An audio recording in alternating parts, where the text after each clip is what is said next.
सच का आईना दिखाते हैं हम। खबर हमने कही वही सही। राजस्थान ब्रेकिंग न्यूज से मैं रमेश गांधी। प्रदेश की सबसे पहले राजस्थान सबसे ब्रेकिंग न्यूज का तेज देते हैं ताजा अपडेट समाचार हम। चर्चा कर रहे हैं हम सुबह की लाखों लोगों का ताजा विश्वास है राजनीतिक हम पर, घटनाक्रम की। क्योंकि हम देते हैं सुबह के जनता मुख्यमंत्री की भजनलाल आवाज ने की। सरकार और मुख्यमंत्री भजनलाल को जब विपक्ष घेर रहा हो, वसुंधरा राजे संतों की शरण में क्यों पड़ी है? विधानसभा कांग्रेस क्यों नहीं पार्टी आती? के प्रतिपक्ष के नेता और विधायकों को जो चैलेंज दिया है कि वह विधानसभा के पटल पर आकर अपनी 5 वर्ष की उपलब्धियां और मेरे कार्यकाल की 2 वर्ष की उपलब्धियों पर बहस कर ले, मैं तैयार हूं और हर प्रतिपक्ष के नेता के उन प्रश्नों का खड़ा जवाब दूंगा। अगर कोई असत्य होगा तो वह सदन के पटल पर अंकित होगा। वहीं दूसरी ओर आज कर रहे सूबे की भूतपूर्व मुख्यमंत्री वसुंधरा राजे के आमंत्रण के वसुंधरा राजे पहुंची बागेश्वर धाम की शरण। क्या ऐसे दिन आएंगे? इन दिनों के लिए उन्होंने ज़िंदगी में कभी नहीं सोचा था, जहां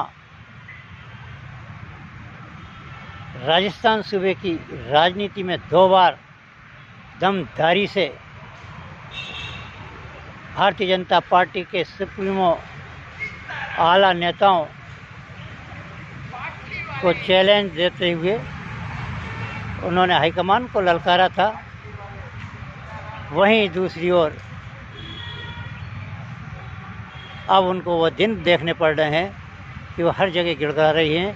कल उन्होंने अपने पुत्र की विधानसभा झालावाड़ में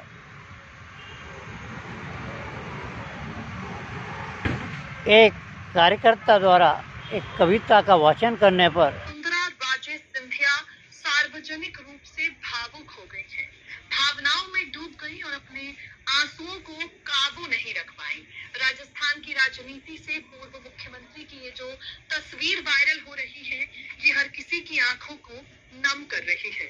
आपको बता दें, बीते दिनों वसुंधरा राजे ने एक संदेश दिया था राजनीति छोड़ने को लेकर, और वसुंधरा राजे के इस संकेत को भाजपा के साथ नाराजगी के तौर पर देखा जा रहा था। अब यहाँ पर वसुंधरा राजे ने बड़ा बयान दिया है। आपको बता दें, एक कार्यक्रम के दौरान एक युवती ने उनके माता पिता और भाई पर लिखी कविता पढ़ी, जिसके चलते वसुंधरा राजे की आंखें नम हो गई।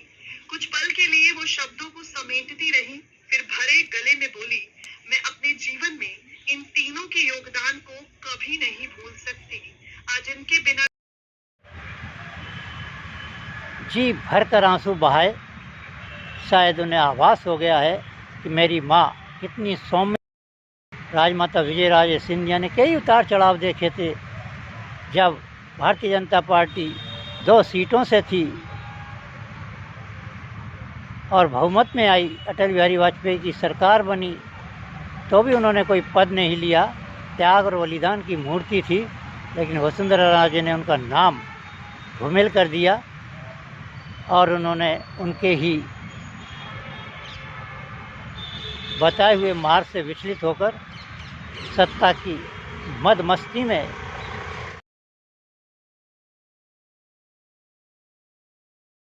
सारे नियम कायदे कानून तोड़ दिए और आज वह दर दर भटक रही हैं। सैकड़ों महात्माओं के पास, सैकड़ों धार्मिक स्थलों पर जाकर वह मन्नत मांग रही हैं, हे परमात्मा, मुझसे गलती हो गई है कि मैंने अहंकार को जब जब मैं सत्ता में आई सर्वोपरि माना, अब मुझे माफ़ कर दे। लेकिन भगवान भी माफ़ नहीं कर रहा है और आज वह किशनगढ़ और अजमेर पुष्कर के दौरे पे रही। उन्होंने पुष्कर में मोदी जी के खास कौन सी पार्टी वाला? एक तो पार्टी वो होती है जो मदरा पी के लोग हो जाते हैं,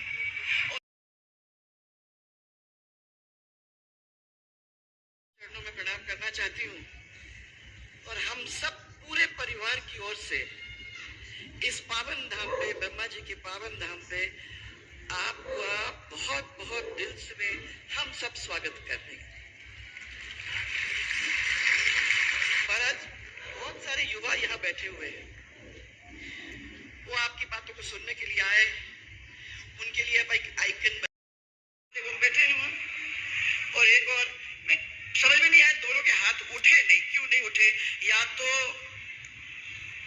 किसी और सोच में पड़े थे। आज महाराज मैं आपको बहुत बहुत प्रणाम करना चाहती हूँ। मैं फिर से इन सब की ओर से युवा तुर्क छोटे भाई और कथावाचक धीरेन्द्र शास्त्री की शरण ली है। धीरेन्द्र शास्त्री के पास पहुंची हुई है मध्यांतर में, और वहाँ 1 घंटे बंद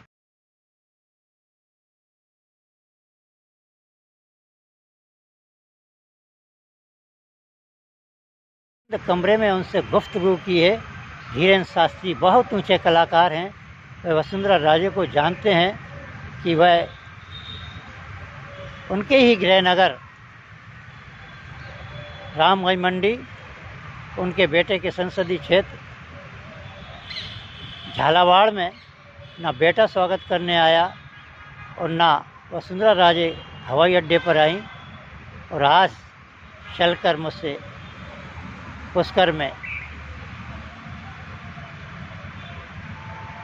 सत्ता की पुनः वापसी की गुहार की है, अर्जी लगवाई है हनुमान जी के यहाँ। अब देखना ये है कि बाबा धीरेन्द्र शास्त्री ऐसा कौन सा चमत्कार कर देते हैं जिससे वसुंधरा राजे के दिन फिर जाएं और वह पुनः सत्ता की किसी भी पायदान पर पहुंचकर अपनी इज्जत बचा सकें।